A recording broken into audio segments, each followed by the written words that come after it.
अस्सलाम वालेकुम एवरीवन। सो अब हमने जो कार्डियोवैस्कुलर फिजियोलॉजी में एक आखिरी टॉपिक रहता था वो है अबाउट बेरोरिसेप्टर्स एंड कीमोरिसेप्टर्स, जिसका अभी हम जिक्र करेंगे। और वो इस वजह से इंपॉर्टेंट है बिकॉज शायद आपने इसको इतने वॉर से पहले ना पढ़ा हो या फिर इस पर ज्यादा ध्यान ना दिया हो, लेकिन इसमें से कुछ बहुत ही ज्यादा इंपॉर्टेंट एमसीक्यूज आते हैं। हमारा काम सिर्फ और सिर्फ उन एमसीक्यूज को एड्रेस करना है और उनको मिस नहीं करना।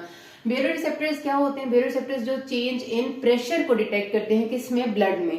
ब्लड प्रेशर ज्यादा या ब्लड प्रेशर कम होगा उसको डिटेक्ट करेंगे। जो नॉर्मली, वैसे तो बहुत सारी डिफरेंट कॉजेस की वजह से होते हैं, लेकिन नॉर्मली ब्लड प्रेशर कम होने का सिनेरियो आता है। और वो क्यों होता है ब्लड प्रेशर कम? जब एक किसी पेशेंट को बहुत सिवियर इंजरी होती है, यानी एक्सीडेंट हुआ, कोई उसे इंजरी हुई, ब्लड लॉस हो गया, हाइपोवोलीमिया हो गया, हाइपोवोलीमिया के रिजल्ट में हाइपोटेंशन डेवलप होगी। ठीक है, तो वो जो चेंज इन प्रेशर होगा उसे जो डिटेक्ट करेंगे वो बेरोरिसेप्टर्स होते हैं। और कीमोरिसेप्टर्स होते हैं जो चेंज इन डिफरेंट केमिकल्स को डिटेक्ट करते हैं ब्लड में। केमिकल्स क्या क्या हो सकते हैं? केमिकल्स में, क्योंकि ऑक्सीजन भी डिजोल्व तो नहीं, मतलब डिफरेंट चीजें उसे कैरी कर रही हैं, लेकिन हम उसे कंसिडर करते हैं कि change in concentration of oxygen, change in concentration of carbon dioxide, change in pH of blood. ठीक है, ये सारी चीजें मैं बोल रही ना, ऑक्सीजन, कार्बन डाइऑक्साइड, फिर पीएच ऑफ ब्लड हो गया। इसी तरह और चीजें होती हैं, जैसे लैक्टेट होता है, जो कि जब आपके एनारोबिक रेस्पिरेशन बहुत ज्यादा हो रही होती है तो तब लैक्टेट एक्यूमुलेट हो जाता है। इस सारी चीजों को डिटेक्ट जो करते हैं वो कीमोरिसेप्टर्स होते हैं।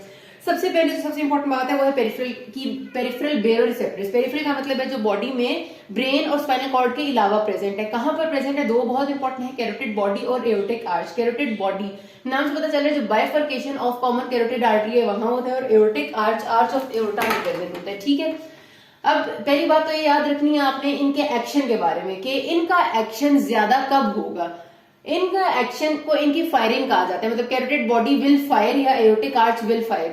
इनकी फायरिंग ज्यादा तब होगी जब इन्होंने बीपी को कम करना होगा। ठीक है, एक बात याद रखना, बच्चों का कॉन्सेप्ट बिल्कुल गलत होता है। वो ये समझते हैं जब उनसे क्वेश्चन आता है ना हाइपोवोलीमिया का, उनके पास क्वेश्चन आता है कि एक बंदा था, उसका एक्सीडेंट हुआ है, उसका ब्लड लॉस हो गया, उसको हाइपोटेंशन हो गई है, तो अब बेरोरिसेप्टर्स एक्टिवेट होके क्या करेंगे?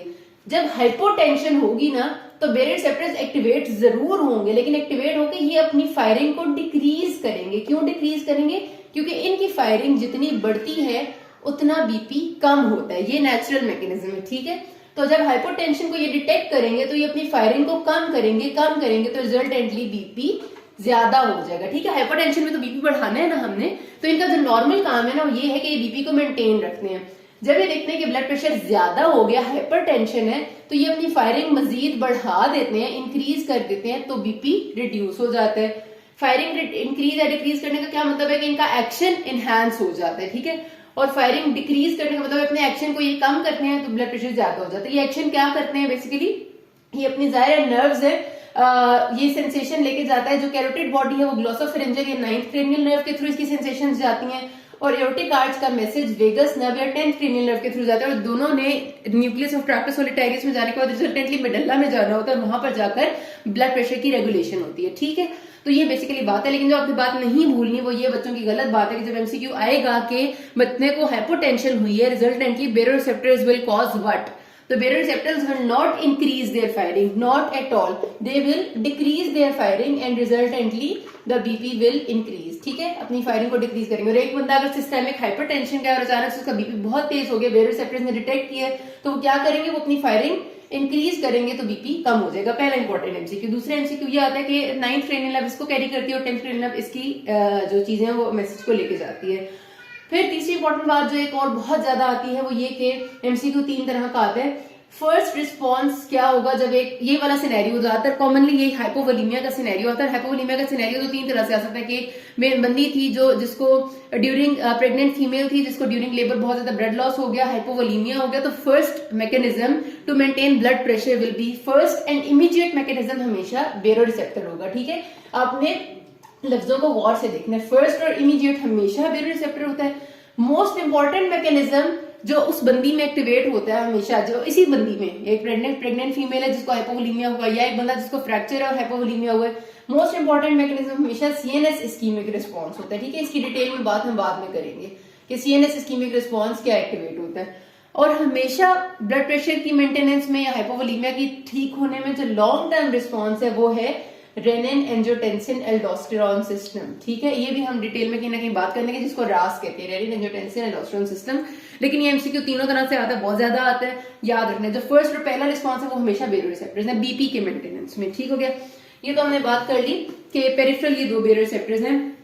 अब हमारे पास उसके अलावा ये बेरोसेप्टर्स ना सिर्फ बेसिकली ये जो कैरोटिड बॉडी और एओर्टिक आर्च है, ये ना सिर्फ बेरोसेप्टर्स हैं बल्कि ये कीमोरिसेप्टर्स भी हैं। कीमोरिसेप्टर्स ये किस तरह से हैं कि ये चेंजेस इन ब्लड में इन चीजों की चेंजेस को भी डिटेक्ट करते हैं और उसके रिजल्ट में भी ये रिस्पॉन्ड करते हैं। कैसे डिटेक्ट करते हैं? जाहिर सी बात है कि ब्लड में अगर ऑक्सीजन कम होगा या कार्बन डाइऑक्साइड ज्यादा होगी, और कार्बन डाइऑक्साइड ज्यादा होने की वजह से क्या हो जाएगा, जाहिर सी बात है कि पीएच कम हो जाएगी। कार्बन डाइऑक्साइड एसिड है ना, और एसिड बढ़ेगा तो पीएच कम होगी। ये तीनों चीजों को डिटेक्ट करके उसको भी नॉर्मलाइज करने के लिए उस हिसाब से ब्लड प्रेशर को ज्यादा या कम कर सकती है। लेकिन अगर आपके पास एमसीक्यू में कोई एक चीज है कि सबसे इंपॉर्टेंट कौन सा केमिकल है जिसको पेरिफेरल ये जो आपकी कैरोटिड बॉडी और एओर्टिक आर्च है ये रिस्पॉन्स करेंगे, तो हमेशा ऑक्सीजन लिखना है। ठीक है, ये आपका अगला एमसीक्यू है। मैंने आपको बता दिया कि सबसे ज्यादा ये ऑक्सीजन की चेंजेस को रिस्पॉन्स देते हैं।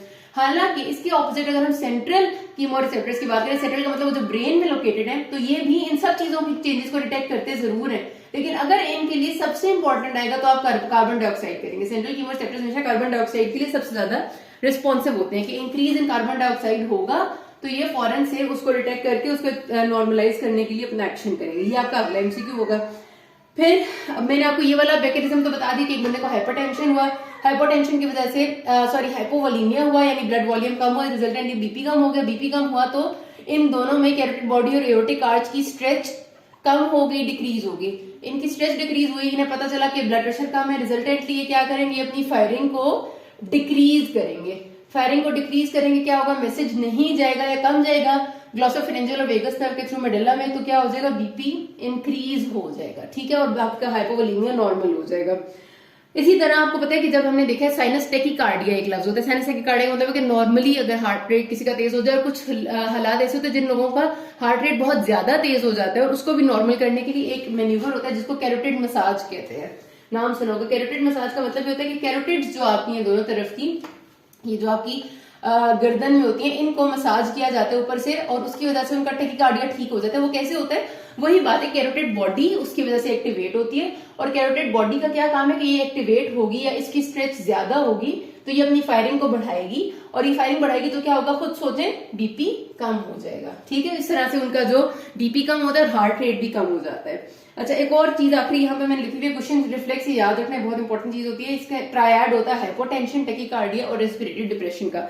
अब इसमें एक प्रॉब्लम आती है, कभी कभार सवाल आ जाता होता है, ज्यादातर ये सवाल आता है कि कुशिंग रिफ्लेक्स होता क्या है। वो ये तीनों ये सवाल कभी कभार आता है कि कुशिंग रिफ्लेक्स किस चीज में होता है, इंक्रीज इंट्राक्रेनियल प्रेशर में होता है। फिर वो अगला सवाल कभी कभार आपसे पूछ लेते हैं कि इसकी कॉज क्या है, कि हाइपोटेंशन और टेकिकार्डिया यानी बीपी कम है और हार्ट रेट तेज है, ये दोनों एक साथ कैसे होते हैं। तो वैसे आपके अंडरस्टैंडिंग के लिए पता होना चाहिए आपको कि जब इंट्राक्रेनियल प्रेशर बढ़ेगा, ब्रेन के अंदर जो वेसल्स हैं, जाहिर सी बात है वो कंप्रेस होगी। ब्रेन के अंदर की जो वेसल्स जब कंप्रेस होगी, जितनी भी आर्टीरियोल्स हैं, तो ब्रेन को ब्लड सप्लाई नहीं पहुंचेगी तो ब्रेन में इस्कीमिया हो जाएगा। ये तो ऑब्वियस सी बात है, इसमें तो कोई समझने की बात नहीं है। अब ब्रेन को जब ब्लड सप्लाई नहीं पहुंचेगा, इस्कीमिया हो जाएगा, तो ब्रेन को अपनी एक्टिविटी करने के लिए ऑक्सीजन नहीं मिलेगी। जाहिर ब्लड से ऑक्सीजन दे रहा था, रिजल्टेंटली ब्रेन में ऑक्सीजन कम और कार्बन डाइऑक्साइड ज्यादा हो जाएगी। ठीक है, मैंने भी क्या बताया था कि सेंट्रल कीमोरिसेप्टर्स कार्बन डाइऑक्साइड ज्यादा हो तो फौरन डिटेक्ट करते हैं। उसकी वजह से क्या होगा कि वो फौरी तौर पे एक्टिवेट होंगी। एक्टिवेट हो गए तो वो एकदम से ब्लड प्रेशर को तेज करेंगे ताकि ब्रेन की ब्लड सप्लाई ज्यादा हो। ब्लड प्रेशर को तेज करने के लिए जब वो ब्रेन की ब्लड सप्लाई को ज्यादा करेंगे तो थोड़ा सा हाइपरटेंशन होगी, वो ट्रांजिएंट होगी। ठीक है, हाइपरटेंशन जो थोड़ी सी होगी जिसकी वजह से वो ट्रांजिएंट सी, तो उसको फौरी तौर पे बेरोसेप्टर्स डिटेक्ट करके रिजल्टेंटली अपनी फायरिंग को करेंगे ज्यादा और बीपी को करेंगे कम, तो हाइपरटेंशन हो जाएगी। और उस बीपी को, कम बीपी की वजह से जो ब्रेडिकार्डिया होगा उसको कॉम्पेंसेट करने के लिए टेकिकार्डिया हो जाएगा। तो इस वजह से कोई कहानी होती है, लेकिन इतना कोई नहीं पूछता होता, बस आप ये भी याद रखें कुशिंग रिफ्लेक्स है तो काफी है। तो यहाँ पर हमारे पास ये कहानी खत्म होगी। किसी को कोई मसला हो can ask me. Thank you.